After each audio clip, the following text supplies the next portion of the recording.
আজকে চলে এসেছি খুব গুরুত্বপূর্ণ একটা আপডেট নিয়ে, যা হচ্ছে অন্নপূর্ণা ভাণ্ডার। তো তোমরা দেখতে পাচ্ছ এই অন্নপূর্ণা ভাণ্ডার যে সমস্ত মহিলারা আগে লক্ষ্মীর ভাণ্ডার নামে পেত, তো সেটার নাম পরিবর্তন হয়ে অন্নপূর্ণা ভাণ্ডার হয়েছে। তো এই অন্নপূর্ণা ভাণ্ডার ফর্ম ফিল আপ করতে হলে তোমাদেরকে এই 12টি পেজ ফিল আপ করতে হবে, এক এক করে এই 12টি পেজ। একটুও যদি কোথাও ভুল হয় তাহলে তোমাদের ফর্মটা ক্যান্সেল হবে এবং তোমাদের অ্যাকাউন্টে কোনো টাকা ঢুকবে না, যতই ডিবিটি লিঙ্ক করা থাক। তো দেখতে পাচ্ছ অনেক বড় একটা ফর্ম, এখানে সমস্ত তথ্য তোমাদেরকে দিতে হবে স্টেপ বাই স্টেপ। তো ভিডিওটি স্কিপ না করে সম্পূর্ণ দেখবে। যদি কোনো কিছু ভুল করে ফেলো তাহলে মাসের মাস 3,000 যে টাকাটা আসে সেটা তোমাদের বন্ধ হয়ে যাবে। তো চলো ফর্মটা শুরু করা যাক। প্রথমে তোমাদের আসতে হবে, দেখতে পাচ্ছ এখানে পরিবারের প্রধানের নাম। তো সবার আগে যেটা দিতে হবে পরিবারের প্রধানের নাম। তো পরিবারে তোমাদের যে প্রধান আছে সেটা যদি আপনার স্বামী হয় তাহলে এখানে স্বামীর নাম লিখে দেবেন। তারপরে যেটা আসছে, আর এই যে নামটা লিখবেন সেটা আধার কার্ডের নাম অনুযায়ী দেখতে হবে, কোনো যেন ভুল না থাকে। যদি কোনো রকম কোনো কিছু ভুল হয় তো আপনাদের ফর্ম বাতিল হয়ে যাবে। এরপরে যেটা দিতে হবে ডেট অফ বার্থ, সেটা হবে দিন, মাস ও বছর অনুযায়ী। ডেট অফ বার্থ দেওয়ার পর পরিবারের প্রধান যদি পুরুষ হয় তাহলে পুরুষ, মহিলা হলে মহিলা, তাহলে যদি পুরুষ হয় পুরুষ দিয়ে দেবেন। এরপর পরিবারের যে প্রধান তার আধার কার্ড নাম্বারটা এখানে ফিল করতে হবে। তারপর তার যদি ডিজিটাল রেশন কার্ড থাকে সেই ডিজিটাল রেশন কার্ডের নাম্বারটাও এখানে ফিল করতে হবে। এরপর আসছে ঠিকানা, স্থায়ী ঠিকানা। স্থায়ী ঠিকানা আপনার যে এলাকা একদম আধার কার্ড অনুযায়ী সেই ঠিকানাটা এখানে দিয়ে দেবেন। ঠিকানা দেওয়ার পর আপনার একটা যোগাযোগ নাম্বার সেটা এখানে দিয়ে দেবেন, যোগাযোগ নাম্বার। এরপর যেটা আসছে দেখুন কি বলছে, নাম, জন্ম তারিখ, লিঙ্গ, পরিবার প্রধানের সঙ্গে সম্পর্ক, আধার নম্বর পরিবারের সকল সদস্যের। এবারে যেটা আসছে আপনাদের যে পরিবারের প্রধান সদস্যগুলো রয়েছে তাদের নাম, জন্ম তারিখ পরপর সমস্ত তথ্য এখানে দিতে হবে। যদি দুটো সদস্য থাকে দুজনের নাম এখানে দিয়ে দেবেন। এরপর কি আছে, অন্নপূর্ণা যোজনার জন্য আবেদন করা হচ্ছে, এখানে হ্যাঁ করে দেবে তিনটেতেই। তো আপনার পরিবারে যতজন সদস্য রয়েছে পরপর সকলের নাম এখানে দিয়ে দেবেন। দেখতে পাচ্ছেন এখানে পরপর সমস্ত দেওয়া আছে, সদস্য 2, সদস্য 3, সদস্য 3, সদস্য 4, সদস্য 5। তো 5 জন পর্যন্ত সদস্য এখানে অ্যাড করা যাবে, তো এটা খেয়াল রাখবে।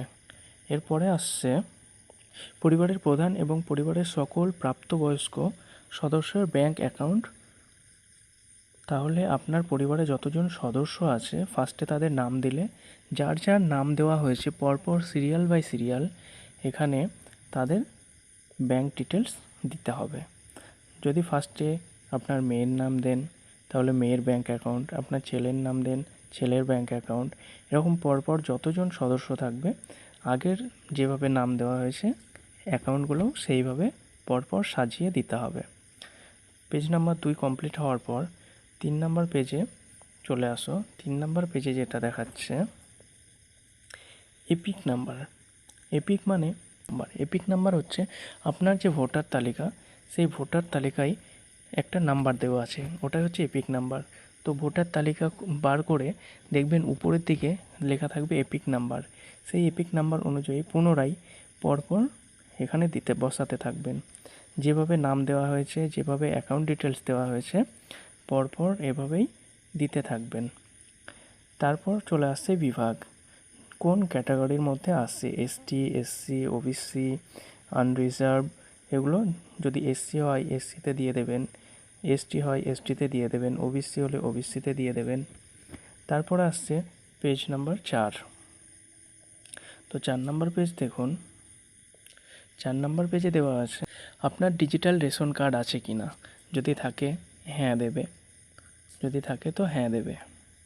তারপর আসছে যদি হ্যাঁ হয় তবে কার্ডের ধরন, মানে আপনার যদি রেশন কার্ড থাকে ডিজিটাল তাহলে সেটা কোন রেশন কার্ড পড়ছে, RKSY1, RKSY2, যেটা হবে সেটা দিয়ে দেবেন। আর যদি কোনোটাই না থাকে তাহলে এই লাস্টেরটা দিয়ে দেবেন। তারপরে বলছে পরিবারটি রেশন দোকান থেকে মাসিক রেশন তুলছে কি না, যদি তোলে তো অবশ্যই হ্যাঁ, যদি না তোলে তো না করে দেবেন। এরপর আসছে সম্পদ। সম্পদ মানে আপনার বাড়ির সমস্ত তথ্য কী কী আছে এবার দেখতে থাকুন। বাড়ির ধরন, আপনার বাড়িতে কি 3 বা তার বেশি পাকা ঘর রয়েছে? যদি আপনার বাড়িতে 3টে বা তার বেশি পাকা ঘর থাকে তাহলে হ্যাঁ দেবেন, যদি না থাকে তাহলে না দেবেন। পরিবার জমির মালিকানা, পরিবারের জমির মালিকানা যদি আপনার নিজস্ব জমি থেকে থাকে তাহলে হ্যাঁ দেবেন, যদি না থাকে তো না দেবেন। তারপর আসছে পরিবারের সকল সদস্যের মোট জমির পরিমাণ। আপনার যে পরিবার আছে, পরিবারের সকলের, আপনার ছেলের, মেয়ের, আপনার হাজব্যান্ডের, সকলের কে মিলিয়ে যতটা জমির পরিমাণ সেটা এখানে দিতে হবে। এরপর আসছে যানবাহন। আপনার বাড়িতে যদি কোনো গাড়ি থাকে, সেটা বাইক হতে পারে, 4 চাকা কোনো গাড়ি হতে পারে বা বাস হতে পারে, যদি থাকে তো হ্যাঁ দেবেন, যদি না থাকে তো না দেবেন।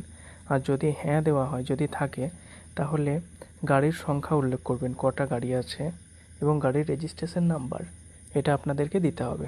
পরবর্তীতে আছে পরিবার ভিত্তিক সদস্যের স্বাস্থ্য বীমা। আপনার পরিবারের যদি কোনো সদস্যের স্বাস্থ্য বীমা করানো থাকে তাহলে সেটা সরকারি না বেসরকারি, যদি সরকারি হয় তো সরকারি দেবেন, যদি বেসরকারি হয় তাহলে বেসরকারি দেবেন। আর যদি না থাকে তাহলে কোনো কিছু দেওয়ার প্রয়োজন নেই। এখানে দেখুন, যদি থাকে তাহলে সেটা সরকারি বা বেসরকারি দেওয়ার পর বিমার অঙ্ক এবং প্রিমিয়ামের বিবরণ এই দুটোই আপনাকে দিতে হবে এবং সেটা পরপর। এরপরে দেখুন আয় বা পেশা। কোনো সদস্য কি আয়কর বা পেশাগত কর প্রদান করেন? যদি করে থাকে তাহলে হ্যাঁ দেবেন, আর যদি না করে থাকে তাহলে না দেবেন। পরিবারের সদস্যর প্যান কার্ড, ঠিক একইভাবে পরিবারের প্রত্যেকটা সদস্যের পরপর সিরিয়াল বাই সিরিয়াল তাদের প্যান কার্ড এখানে দিতে হবে। যতজন সদস্য আছে পরপর প্যান কার্ড দেবেন। তারপর বলছে কর্মসংস্থানের ধরন। পরিবারের যে প্রধান আছে সে কি কাজ করে, সরকারি কাজ করলে সরকারি, বেসরকারি হলে বেসরকারি, ঠিক আছে, সেটা তোমাদেরকে দিতে হবে। পরিযায়ী শ্রমিক হলে পরিযায়ী শ্রমিক, বেকার হলে বেকারে ক্লিক করবে। এরপর আছে সদস্যর পরপর যে সদস্য সংখ্যা আছে, প্রত্যেকটা সদস্য কী কী কাজ করে সেটা তোমাদেরকে উল্লেখ করতে হবে।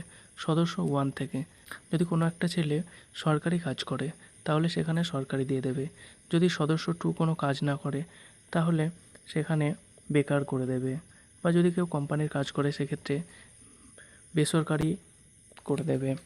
এভাবে পরপর প্রত্যেকটা আপনাদেরকে চুজ করতে হবে।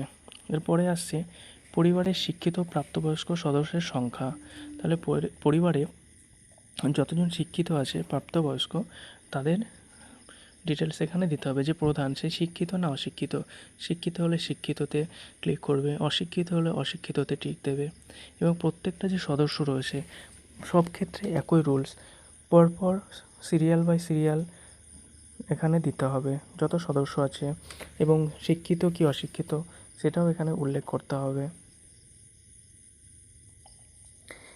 এরপরে চলে আসছে কোনো সদস্য কি কোনো সাংবিধানিক পদ বা মন্ত্রী, মানে আপনার পরিবারের কেউ কি কোনো পদে আছে সরকারি, যেমন বিধায়ক বা পৌরসভার কোনো একটা জায়গায় রয়েছেন বা মন্ত্রী, যদি হ্যাঁ হয় তাহলে আপনাদের অবশ্যই হ্যাঁতে টিক দেবেন, আর যদি না হয় তো নাতে টিক দেবেন। এবার বলছে কোনো সদস্য কি সরকারি চাকরির পেনশনভোগী, মানে কোনো সদস্য আছে যে সরকারি চাকরি করতো এখন পেনশন পাচ্ছে, যদি হ্যাঁ হয় তো হ্যাঁ দেবে, যদি না হয় তো না দেবে। কোনো সদস্য কি জিএসটির অধীনে আছে, মানে আপনার পরিবারের কোনো সদস্য কি জিএসটি রিটার্ন করে, যদি করে থাকে তাহলে হ্যাঁ, যদি না করে থাকে তাহলে না। পরিবারের মোট বার্ষিক আয়, আপনার পরিবারের সমস্ত সদস্যকে মিলিয়ে টোটাল কত টাকা আয় করে সেটা এখানে দিতে হবে। আপনাদের যদি সিএএ আবেদনের বর্তমান অবস্থা যদি থাকে, যদি কেউ সিএএতে আবেদন করে থাকেন তাহলে এখানে তাদের তথ্য দিতে হবে, আর যদি না থাকে তো দেওয়ার প্রয়োজন নেই। এরপর চলে আসছে পরবর্তী স্টেপে কী কী দিয়েছে, অন্যান্য কিষাণ ক্রেডিট কার্ড। আচ্ছা, আপনাদের যদি কারো কিষাণ ক্রেডিট কার্ড থাকে বা কোনো মৎস্যজীবী ক্রেডিট কার্ড থাকে তাহলে সেই কার্ড নাম্বার এখানে দিতে হবে। এবং কার কার নামে আছে সেগুলোও দিতে হবে। এগুলো দেওয়া হয়ে যাওয়ার পর পেজ নাম্বার 9-এ বলছে, যদি আপনার পরিবারের কারোর নাম এসআইআরে বাদ যায় তাহলে তাদের নামটাও এখানে তুলে ধরতে হবে। যদি কারোর নাম বাদ যায়, সদস্য 1 বা 2 বা 3 এর মধ্যে কারোর যদি নাম বাদ যায় সেটাও আপনাদের এখানে তুলে ধরতে হবে। আর যদি না যায় তাহলে না দিয়ে দেবেন প্রত্যেকটা সদস্যের সঙ্গে। এরপরে আসছে পরবর্তী পেজ 9 নম্বর, সামাজিক মর্যাদা এবং নির্ভরশীলতা ব্যক্তি। আপনার শিশু যদি কোনো স্কুলে পড়ে থাকে বা কলেজে পড়ে থাকে তাহলে সেই বিদ্যালয়ের নাম, শ্রেণী, ঠিক আছে, সরকারি না বেসরকারি, সেগুলো সমস্ত তথ্য দিতে হবে। যদি মাদ্রাসা হয়ে থাকে মাদ্রাসা দিতে হবে। সদস্য 2, শিশু সংখ্যা দ্বিতীয় যদি থাকে তাহলে সে কোথায় পড়াশোনা করছে, বিদ্যালয়ের নাম, শ্রেণী, সরকারি না বেসরকারি, ঠিক আছে, স্বীকৃত মাদ্রাসা, সব পরপর এগুলো দিয়ে দেবেন। এরপর আসছে পরবর্তী পেজ নম্বর 10। এখানে বলছে শিশুদের টিকাকরণের বর্তমান অবস্থা। আপনার শিশুদের যদি হ্যাঁ টিকাকরণ দেওয়া হয় তাহলে হ্যাঁ দিয়ে দেবেন, যদি না দেওয়া থাকে তাহলে এখানে না দিয়ে দেবেন যে টিকাকরণ হয়নি। এরকম প্রত্যেকটা শিশুর যদি টিকাকরণ হয়ে থাকে তো হ্যাঁ দেবে, যদি না থাকে তো না দেবে। এরপর আসছে পরবর্তী, আপনি কি কোনো সরকারি প্রকল্পের সুবিধা বা ডিবিটি এর মাধ্যমে পাচ্ছেন? আপনি যদি কোনো প্রকল্প পেয়ে থাকেন তাহলে সেটা এখানে প্রকল্পর নাম উল্লেখ করতে হবে এবং কটা প্রকল্প থেকে আপনি টাকা পাচ্ছেন সেগুলো উল্লেখ করতে হবে। এবং যদি পেয়ে থাকেন হ্যাঁ দেওয়ার পর নামগুলো উল্লেখ করবেন, আর যদি না পেয়ে থাকেন তাহলে নাতে মার্ক করে বাকিগুলো দেওয়ার কোনো প্রয়োজন নেই। এভাবে প্রত্যেকটা সদস্যের যদি কেউ টাকা পেয়ে থাকে, যদি কেউ কিষাণের তরফ থেকে টাকা পেয়ে থাকে তাহলে সেটা দিয়ে দেবে, কটা টাকা পাচ্ছে দিয়ে দেবে। আর যদি না পেয়ে থাকে তাহলে দেওয়ার দরকার নেই কোনো সদস্যের। এরপর আসছে লাস্ট পেজ। লাস্ট পেজে কি বলছে,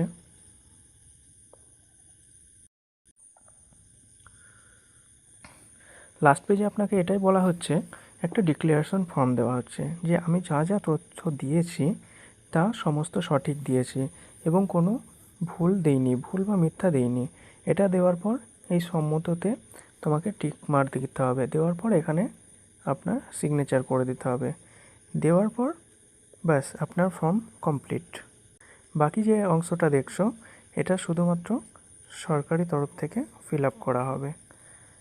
উপরের এই তথ্যগুলি সম্পূর্ণ ঠিকঠাক দিলেই আপনার ফর্ম রেডি এবং আপনার অ্যাকাউন্টে টাকা ঢুকে যাবে। তো ভিডিওটি যদি হেল্পফুল মনে হয় চ্যানেলটি অবশ্যই সাবস্ক্রাইব করবে এবং আপনার পরিবারের সকলের সঙ্গে ভিডিওটি শেয়ার করে রাখবেন এবং পরবর্তী আপডেটের জন্য চ্যানেলটি অবশ্যই সাবস্ক্রাইব করবে।